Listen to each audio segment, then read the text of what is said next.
आपका पेट भर 60 साल 62 साल में नहीं भरा, और आप इन जवानों को 4 साल में क्या कह रहे हैं कि आप आओ तो आओ, ना आओ तो मत आओ। आपने इस हरियाणा की मिट्टी को बदनाम किया है। वो माँ भी रो रही होगी जिसकी कोख से आप पैदा हुए हैं। नहीं मर जाने की मिट जाने की फिक्र, नहीं मर जाने की मिट जाने की, अन्याय नहीं होने देंगे, और जब तक सांस इस सीने में आए मेरे प्यारे वतन तेरा शीश कभी न झुकने देंगे।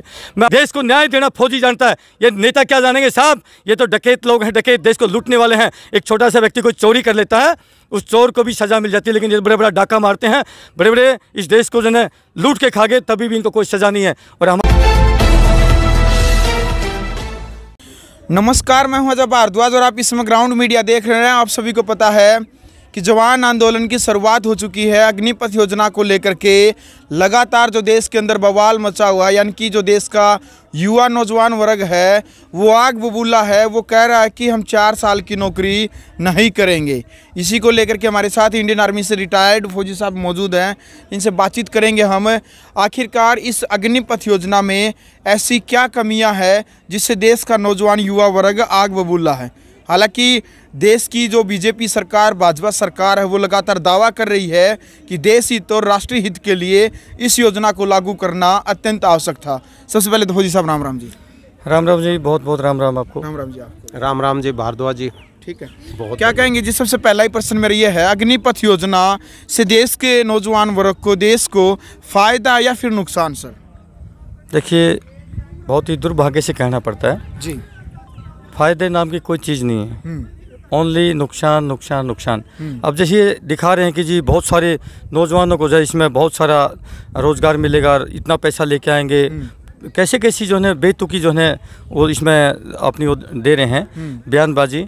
बहुत सारे हमारे army chief of the army staff है, मुझे तो शर्म आती है इस प्रकार के चाटुकार क्वालिटी के जो हैं जिनको chief of the army staff बना दिया गया। दुर्भाग्य से मुझे कहना पड़ता है, जितने भी आज की डेट में जो chief of the army staff है, जितने भी हमारे अधिकारी हैं, बड़े जनरल साहब हैं, उनको एक गद्दार की श्रेणी में जो है जगह मिलेगी।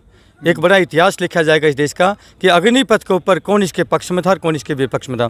हम फौजी हैं, मेरे बहुत सारे पूरे देश से सैनिकों के जो है मेरे पास कॉल आ रहे हैं कि चौहान साहब आपने पीछे नहीं हटना है, ये जो है इस देश की सुरक्षा का सवाल है और देश के नौजवानों के भविष्य का सवाल है। इसलिए मैं तो ये कहना चाहूँगा, माननीय मोदी साहब आपको सद्बुद्धि दे और सरकार को सद्बुद्धि दे कि आप जल्दी से जल्दी इस कानून को वापस ले लीजिए।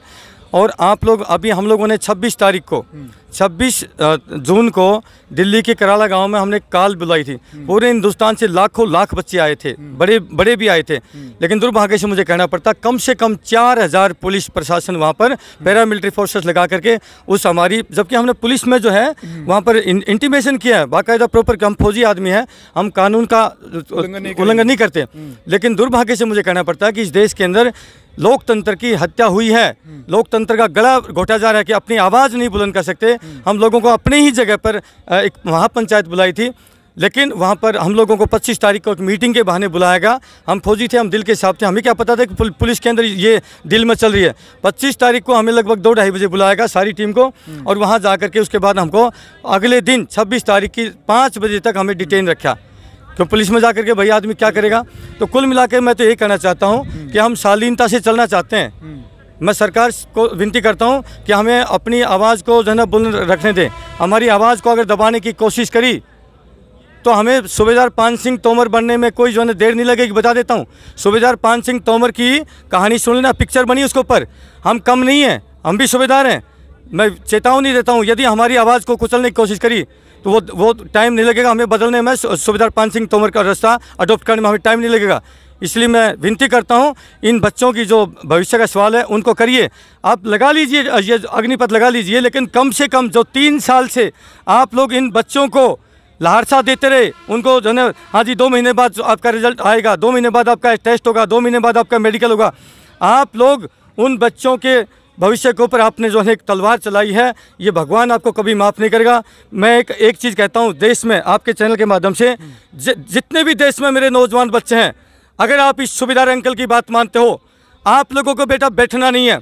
आप लोग अपने अपने गांव में, अपने अपने मोहल्ले के अंदर एक नॉर्मल गांव की पंचायत करिए और एक हस्ताक्षर अभियान, 6.5 लाख के आसपास गांव हैं, मत आइए रोडों पे, कोई दिक्कत नहीं।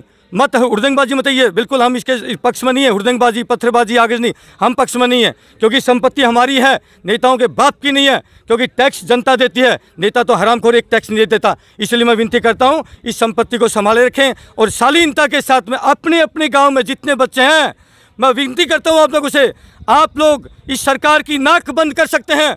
अपने अपने गांव के अंदर आप लोग जो है पंचायत करें और पंचायत की सूची बनाएं, जितने लोग उसमें 200-500 आदमी आते हैं, और सूची के अंदर उसका कॉन्टैक्ट नंबर और उसके सामने उसके हस्ताक्षर ये करवाइए, और ये करवा करके आप हमारे पास भेजिए। मेरा कॉन्टैक्ट नंबर है 8368002355। जनता ब्रिगेड पार्टी का मैं राष्ट्रीय अध्यक्ष होने के नाते आप सभी से विनती करता हूं। साथ साथ उस पंचायत में आपने कहना क्या है वो भी बता देता हूं आपको। आपने पंचायत करके उस पंचायत का वीडियो बनाना है, लिस्ट बनानी है, और उस पंचायत में एक आदमी खड़ा होकर के गांव का प्रधान हो या कोई बच्चा हो, आप मोदी जी से विनती करिए कि मोदी जी हम आपसे विनती करते हैं, आपसे प्रार्थना करते हैं, इस कानून को आप वापस ले लीजिए, आप हमारे भविष्य के साथ मत खेलिए।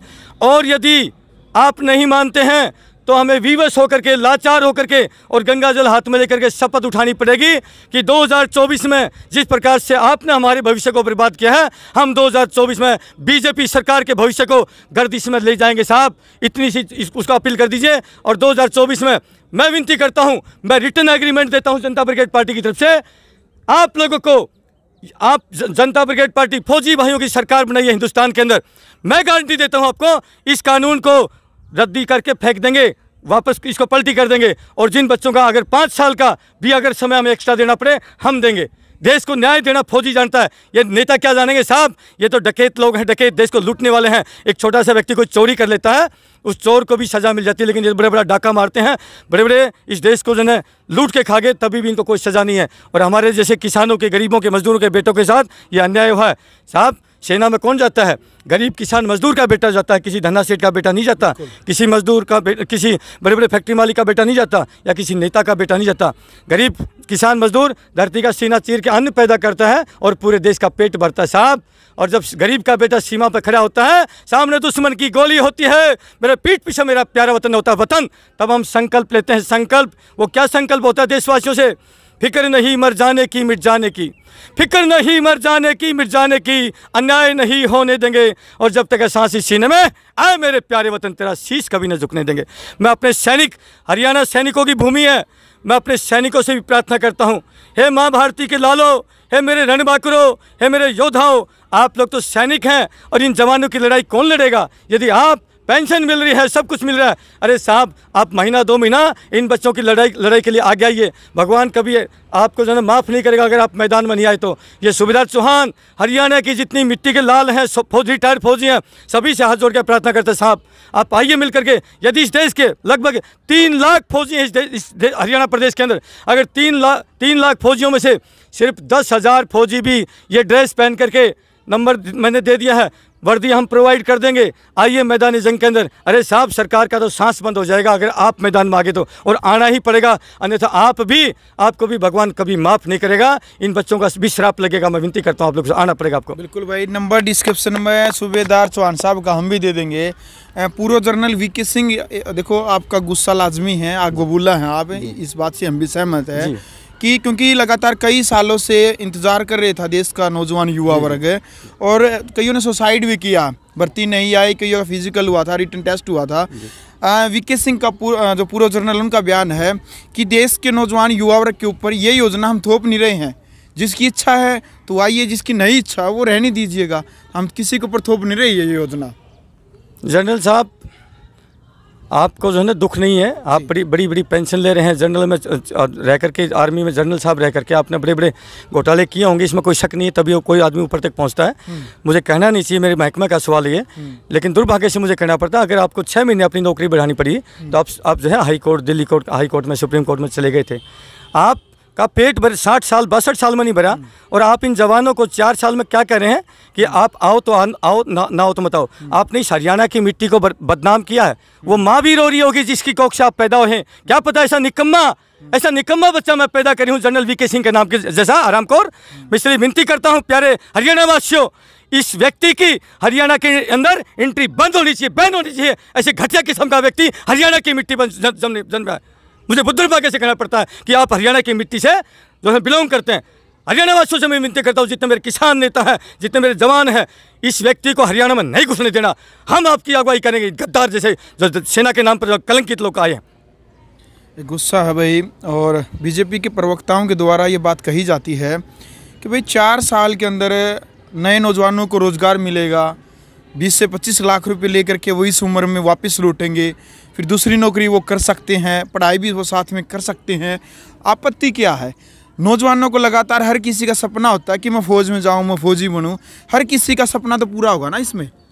बेटा एक काम करें जी, ये जो सपना पूरा करना चाहते हैं, जो इंडियन आर्मी की जो सर्विस चल रही थी, जो परमानेंट वाली, उसको चलने दें और साथ में ये इन एडिशन अग्निपथ लेके आ जाए। हम स्वागत करेंगे, हम स्वागत करेंगे उसका। इसको एडिशनल करो। अगर आप वाकई देश के बच्चों को देशभक्ति सिखाना चाहते हो और एक सैनिक बनाना चाहते हो तो उस कदम का स्वागत है। लेकिन पुलिस ब्यूरो होमगार्ड भी अलग अलग से। जी जी जी, नमस्कार भाई। तो कुल मिलाकर के मेरा यही है, जो आर्मी की जो रेगुलर भर्तियां चल रही थी उसको टच ना किया जाए। आप जो है इन एडिशन कर दीजिए, हम आपका स्वागत करेंगे पूरे देश में। लेकिन आपने तो, क्योंकि आप पहले बीजेपी की सरकार थी, माननीय अटल बिहारी वाजपेयी जी की, उस वक्त हमारे पैरामिलिट्री फोर्सेस के जवानों की पेंशन बंद करी, और अब जो है तुमसे जो है खर्च उठाया नहीं जा रहा। तुम्हारे खर्चों में कोई कटौती नहीं है। मोदी साहब 8-8 हज़ार करोड़ के विमान में चलते हैं, तुम्हारे खर्चे कम नहीं हुए। हम ये कहते हैं जितने भी नेता हैं जो मल्टीपल पेंशन ले रहे हैं, मल्टीपल, उस पेंशन को सिंगल पेंशन में कन्वर्ट कर दें। 29,000 करोड़ पैसा बचेगा देश का। और 29,000 करोड़ में से अगर आप ये जो अग्निपथ के जो सैनिक जाएंगे 5-4 साल में आएंगे, इनको आप 20,000 की तनख्वाह देंगे तो इसमें टोटल 7,000 करोड़ का जो है खर्चा आएगा। तभी भी 22,000 करोड़ रुपए पैसा बचेगा। यानी कि एक नेता एक दिन भी अगर नेता बन गया तो उसको पेंशन दो बार बन गया, 2 बार पेंशन। क्या कमाल कर दिया। तुम्हारे लिए तो 4-4, 10-10, 6-6 पेंशन, लेकिन जवान गरीब के किसानों के बेटों के लिए एक भी पेंशन। क्योंकि ये दर्शा रहा है कि आप लोग कितनी निकम्मी सरकार है। जब जब बीजेपी सत्ता में आई है तब तब किसी न किसी सरकारी महकमे के ऊपर आप लोगों ने गाज गेरी है।